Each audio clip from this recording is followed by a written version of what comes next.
Bienvenidos, qué gusto que nos acompañen. Mi nombre es Enrique Hernández, esto es La Opinión Hoy.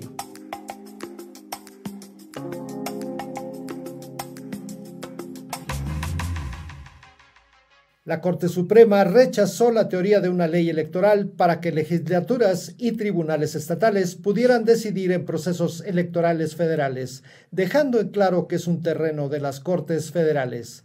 ¿Cuál es la importancia de esta decisión? Nuestro querido Jesús García, periodista especializado en política, inmigración y asuntos nacionales de La Opinión, nos acompaña para comentarlo. Bienvenido, Jesús. ¿Qué tal, Enrique? Muchas gracias por la invitación. Un gusto siempre estar aquí. Jesús, ¿cuál es el marco o antecedente en el que se da este fallo de la Corte Suprema? Pues bueno, se da a través de un caso que es Moore versus Harper, que surge en 2022, cuando republicanos de Carolina del Norte aprobaron una reforma electoral para hacer cambios distritales, la distribución de los distritos en ese estado, lo cual tiene un impacto también a nivel federal. Entonces, lo que se cuestionó fue que la forma en que construyeron el mapeo beneficiaba completamente a los republicanos, considerando cómo estaba la votación. De los 14 escaños que tiene la legislatura, 10 estaban asegurados para los republicanos, lo que se conoce como una supermayoría. Entonces, hubo un desafío legal que tardó varios meses y que llegó a la Corte Suprema, señalando finalmente que, bueno, primero llegó la Corte Suprema del Estado, que rechazó justamente ese mapeo, considerando que estaba haciendo una intervención en el proceso federal.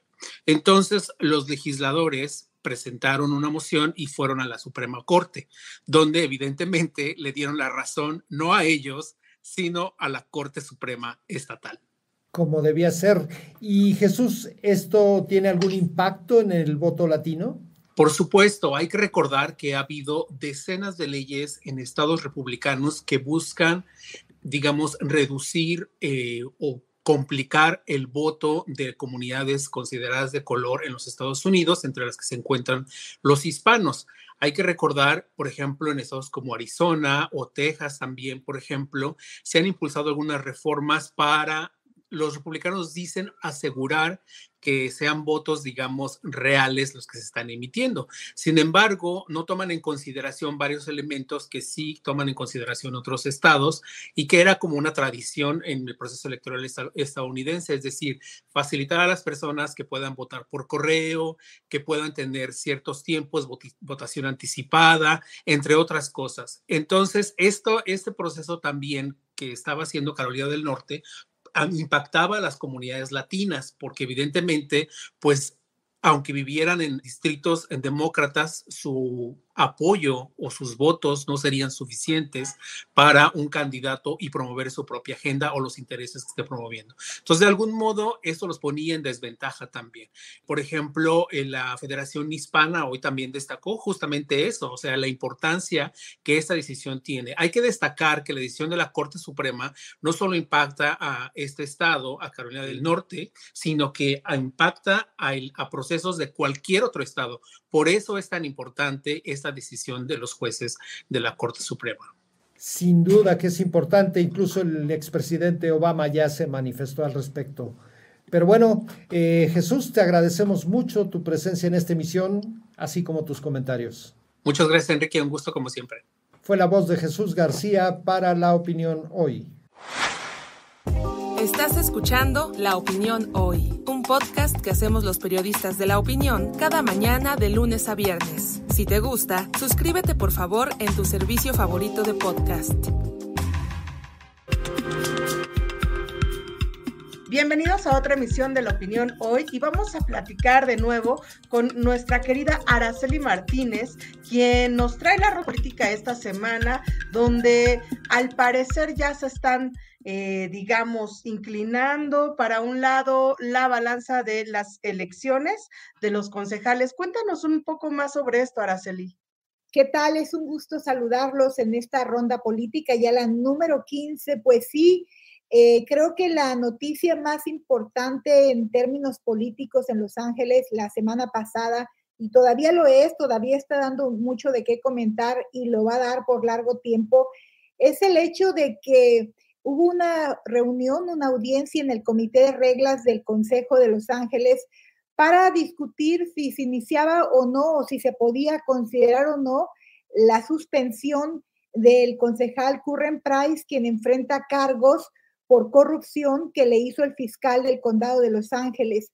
Después de que se le dio acceso al público, después de que hablaron por más de 1 hora y media, los 3 concejales que integran este comité decidieron que por ahora pues no se va a considerar la suspensión del concejal Curren Price. Y aquí lo interesante es que es el 4º concejal que enfrenta cargos por corrupción, y a los otros 3, a los que lo han antecedido, sí lo suspendieron de inmediato, pero al concejal Curren Price deciden dejarlo en su cargo. Los 3 anteriores que han sido incluso acusados y condenados han sido el concejal Mitch Englander, José Wizard y Mark Ridley Thomas. Y bueno, hay que decir que esto no es una cacería contra algún grupo racial, sino que han sido diversos.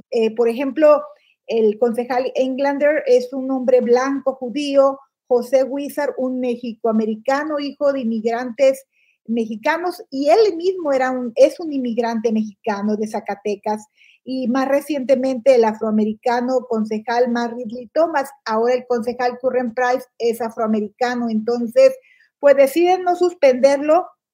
Mucha gente fue a abogar por él, a decir que él es muy trabajador, que ha hecho mucho por su distrito, pero bueno, es que no se le está acusando de ser un hombre desobligado, un concejal que no ha cumplido. Ese no es el punto es que tiene acusaciones de corrupción, acusaciones muy serias de perjurio, de conflicto de interés.